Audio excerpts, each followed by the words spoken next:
हमारे साथ जुड़ रहे हैं जीजेसी के पास चेयरमैन नितिन खंडेलवाल। नितिन जी, आप पहली से इंसाफ से भी यहाँ पर सोने के प्राइसेस पर ही लेंगे। आपको क्या लगता है near term, slightly longer term में क्या व्यू है? देखिए, शॉर्ट टर्म का तो बताया रवि जी ने, लेकिन लॉन्ग टर्म के अंदर तो मैं कंटिन्यूस लॉन्ग ही रहना पसंद करूंगा।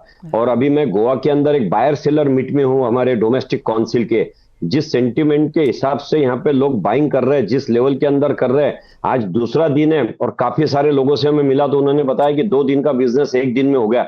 मतलब कहीं ना कहीं उनके ग्राहकों का, उन लोगों को कहीं ना कहीं डिमांड है, पुशबैक है, और उसकी वजह से बहुत ही बढ़िया ग्राहकी है।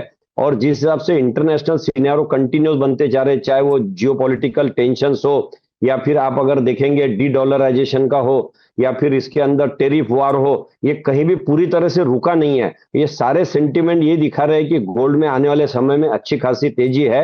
और मुझे लगता है कि एक बार $3500 का एक बार हडल क्रॉस कर दे, जैसा सिल्वर ने कर दिया $35.5 का, उसके बाद तो $4000 तक के मुझे इसमें कहीं ब्रेक नजर नहीं आ रहा है। नितिन जी, आप कह रहे हैं लॉन्ग टर्म यहाँ पर अच्छा है, 35, 38, 4000 तक के भी लेवल जा सकते हैं।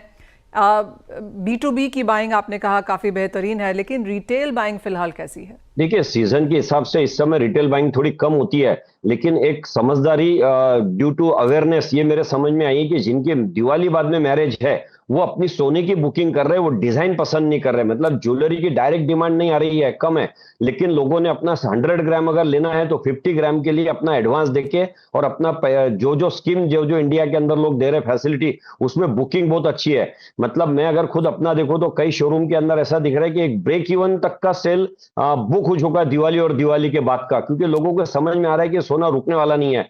और जैसा आपने चाइना का बताया, चाइना में एक चीज ऐड करना चाहूंगा, फर्स्ट टाइम चाइना गवर्नमेंट ने इंश्योरेंस कंपनी को भी गोल्ड में इन्वेस्टमेंट करने के लिए कहा है। तो कहीं ना कहीं चाइना की गवर्नमेंट जो इतना सोचती है, इतना एनालिसिस करती है, उन्होंने भी अगर सेंटीमेंट बना के रखा है देश का कि इंश्योरेंस कंपनी भी गोल्ड में इंश्योरेंस कर सकती, तो ये दिखता है कि किधर गोल्ड जाने वाला है। अब तक इस साल का क्या हाल है?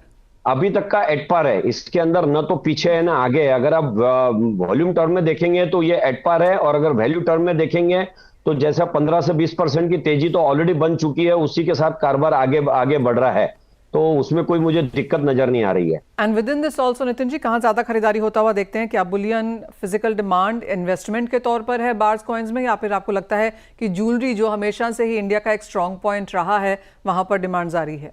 देखिए, 50% तो ज्वेलरी के अंदर डिमांड है, 50% बुलियन की। और ये जो बुलियन की डिमांड है, ये बुलियन की डिमांड नहीं है। दिवाली सीजन, दिवाली के बाद जो मैरिज सीजन है, उस समय क्या ट्रेंड रहेगा, कैसी सिचुएशन रहेंगी, उस हिसाब से गोल्ड लेके रख रहे हैं, और उसके बाद में गोल्ड को एक्सचेंज करके ज्वेलरी बाय करना चाहते हैं। वो क्लियर पूछ भी रहे कि ये हम जब एक्सचेंज करेंगे तो इसकी क्या सिनेरियो रहने वाला है। और अगर पिछला सीजन भी देखे तो उस दिन मेटल फोकस के मीटिंग में भी आप और हम थे, तो ये देखने में आया कि रिसाइकल गोल्ड या ओल्ड गोल्ड का एक्सचेंज, तो ये लोगों ने जो पहले बाइंग करके रखी थी उसी को अभी एक्सचेंज कर रहे हैं लोग। तो अभी भी मुझे लगता है कि दिवाली बाद में एक्सचेंज बहुत जबरदस्त होने वाला है, क्योंकि लोग इन्वेस्टमेंट करके गोल्ड को बुक करके जा रहे हैं। ज्वेलरी वो अपने हिसाब से बाद में बाय करेंगे, अपने पसंद से और लेटेस्ट ट्रेंड के हिसाब से। नितिन जी, क्यों जैसे आपने कहा बायर सेलर मीट यहाँ पर है, तो किस तरह के ट्रेंड्स हैं यहाँ पर? क्या डिजाइन पर फोकस है, कैरेट पे फोकस है, या फिर आप कहेंगे लाइट वेट पे फोकस है? क्या देखते हैं? देखिए, इसमें है ना अलग अलग सीन है यहाँ पे। जैसे कई बड़े जो स्टोर होते हैं जिनके यहाँ पे एक हाई एंड ज्वेलरी और बड़ी सेल होती है, उनका भी सेल अच्छा है, उनके लिमिटेड कस्टमर है, लेकिन वॉल्यूम में बहुत अच्छा बिजनेस वो लोग कर रहे हैं। और जो लाइट वेट ज्वेलरी के लोग हैं, उनके पास में वॉल्यूम में हो रहा है, लेकिन उसका वैल्यू टर्म उसके अंदर कम हो रहा है। एक चर्चा जरूर चल के आ रही है यहाँ पे, जिसके ऊपर अभी कोई ठोस बात नहीं हुई है।